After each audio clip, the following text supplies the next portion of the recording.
In fact, in Shakespeare, in his play Henry IV, some of the characters are talking about bees, and they mention that the bees are soldiers and they have a king.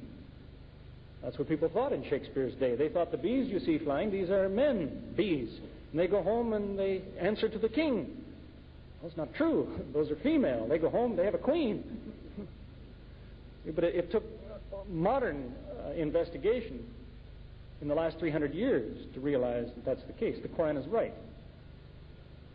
But it had a 50-50 chance of being right. But here's another situation where it could have guessed incorrectly. The Qur'an talks about the sun and how it travels through space. Now, if the sun is moving through space, there's at least two options. It could be traveling just as a stone would travel if you threw it, or it could be traveling with its own motion. The Qur'an says it has its own motion. It uses a form of the word sabaha, which, if you use that word and you talk about a man, if you say he's did this yasbah along the ground, you don't mean that somebody rolled him, you mean he's walking. If you say that of a man in water, you don't mean that he's floating, you mean he's swimming. If you say that of the sun, you don't mean that it's just flying through space, you mean it's turning as it goes through space.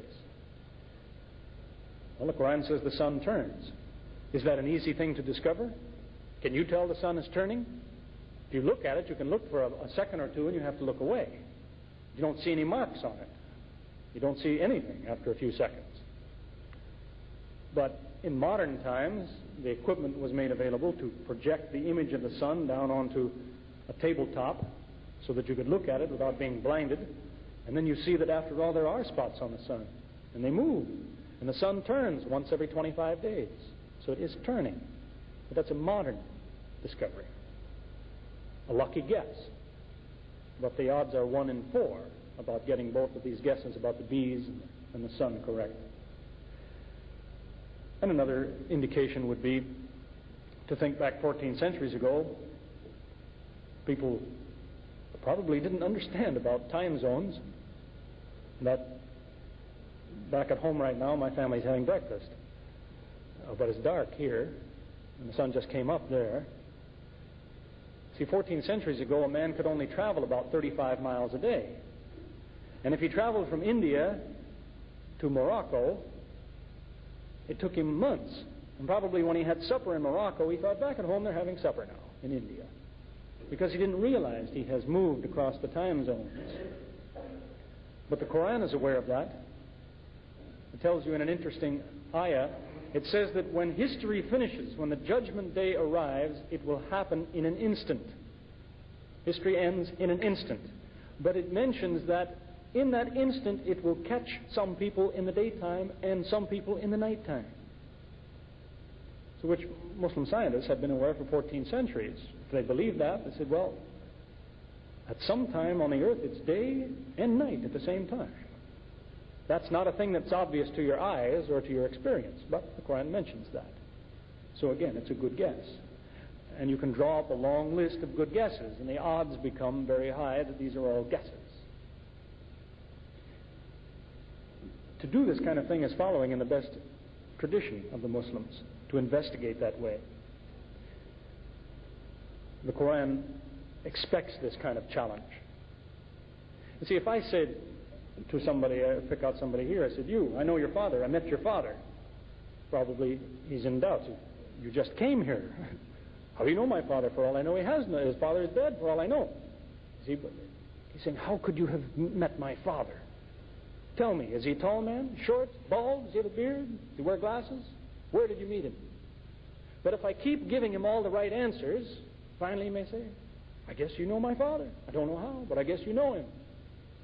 The Qur'an is in the same situation. It says that it originates with the one who originated everything. So you have a right to say, convince me. If the author of this book really originated life, originated the heavens and the earth, he should know about this, he should know about that. Tell me something that proves you were there when life came to be. Do you know this? Do you know that? And that's what people have examined in every generation for 14 centuries. We all know something for sure. We don't have to be an expert on something in an academic field. I mentioned to you when I started, the sailor. What he knows is his experience. He knows what a storm is like on the ocean. Everybody knows something. They have a right to say, I wonder, does the author of the Qur'an know that thing?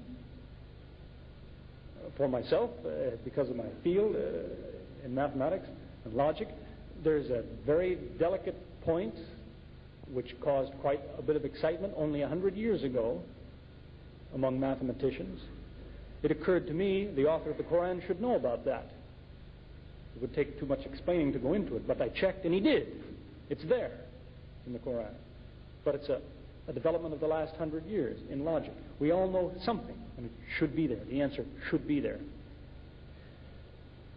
We should be ready to give an account to justify ourselves. That's the meaning of Iman. Iman is not properly translated faith, which usually means, in English, faith means a promise to believe something even though it seems it must be impossible. You believe it without evidence. That's faith. Iman is not that. The root meaning of that word means confirmation. Amunah means when you check on something. You believe it because you looked and you saw indications that it was true. Doesn't mean necessarily you prove every item, but you looked and you see this agrees with what I know so far. You've thought about it, so your Iman grows. And you're supposed to do that all your life. I'm afraid that Muslims very often don't have the confidence to deal with these things. And yet you have the ayah in the 25th surah, the 33rd ayah, where it says, there is no question that they bring you, but we give you the best answer and the explanation of it. So whatever question they have, the answer is in the Qur'an.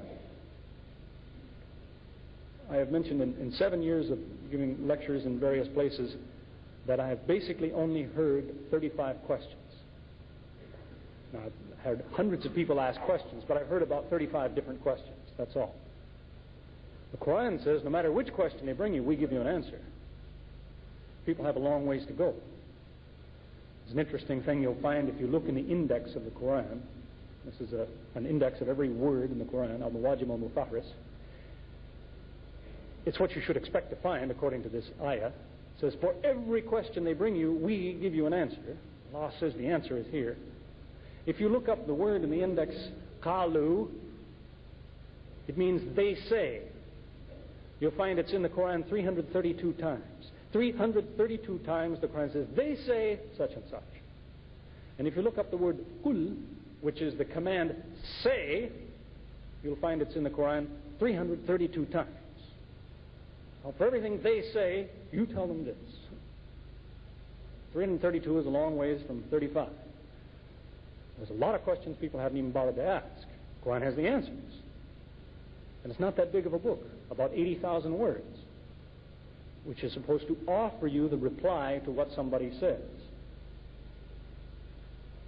By way of advice, I suggest, if you're going to take up this kind of activity to arm yourself with the knowledge of the Qur'an and the answers it gives, there's a number of things to keep in mind. Be very careful that you are considering the original wording of the Qur'an. I don't know of any translation in any language that doesn't contain some mistakes in the translation. Or if not mistakes, it does not make the point clearly enough as in the Arabic. Now, that's not to say every Muslim has to learn Arabic, but that is to say that the real answer to a lot of problems is contained in the Arabic. You will find a lot of examples of this kind of thing, which even when Muslims translate. It's one of the things that surprised me about the Qur'an, was how consistent the author is in his choice of words. If he tells a story one way, he doesn't trip himself up in another place by telling it in a different way. Don't be fooled by this kind of thing. We have in Toronto a group of people whose mission in life is to convert Muslims away from Islam. And the Muslims always go to the lectures that they put on. They find it very entertaining, in fact.